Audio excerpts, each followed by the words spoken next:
আমার ভাইকে ছাড়বো না। আসেন নিয়ে যান, গাড়ি নিয়ে যান। আমার ভাইকে গাড়ি নিয়ে যান।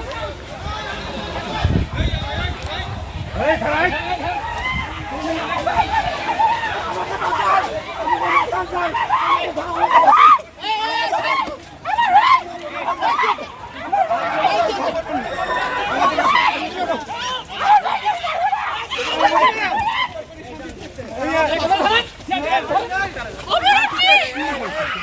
আমরা শান্তিপূর্ণ মিছিল করছি, আপনারা আবার হামলা করেছেন। সে যাই হোক, আপনার কাছে খুবই ক্রিমিনালের কোনো ধরার কোনো রকমের রেকর্ড নাই যে এদেরকে ধরতে হবে। সন্দেহের বশে মানুষকে ধরা এটা অন্যায়, এটা থামান। কোনো আমাদের সহকর্মীদের গায়ে হাত পড়ে, এইটা আমরা কিন্তু মেনে নেব না। এটা অত্যন্ত খারাপ ন্যাক্কারজনক ঘটনা। এটা একটা বাজে ঘটনা ঘটেছে।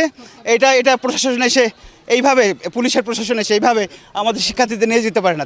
তার যে কোনো অফেন্সে তার ক্যাম্পাসে সে আসবে, তার নামে কোনো মামলা আছে, কিছু আছে, এদের কারো কিছু দেখাইছে যে একে আমরা ধরতে চাই, এইভাবে ছো মেরে এই যে শিকার করা, ছো মেরে মানুষ উঠিয়ে নিয়ে যায়, তাকে মারতে চাওয়া, এইটা আমরা মানি না। এইটা আমরা কিন্তু এই অন্যায়গুলো আমরা অস্বীকার করছি, প্রতিবাদ করছি এই অন্যায়গুলোর। গ্রেপ্তারি পরোয়ানা ছাড়া এইভাবে যে কোনো ছাত্রকে ছু মেরে উঠিয়ে নিয়ে যাওয়া, শিবির বলেন আর যাই বলেন, এইটা খুবই অন্যায় এবং এই কারণে আজকে দেশের এই পরিণতি ঘটেছে। এটা আপনাদের মনে রাখতে হবে। আজকে 12 বছর ধরে এই কাণ্ডটাই করেছেন আপনারা, ছাত্রলীগ এবং আপনারা মিলে।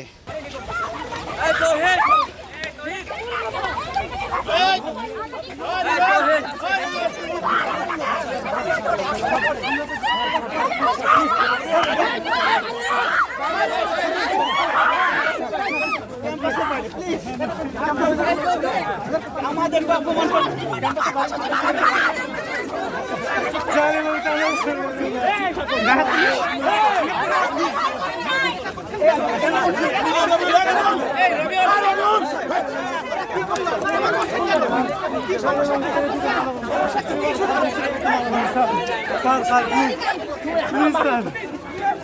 স্যার আমি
না না এটা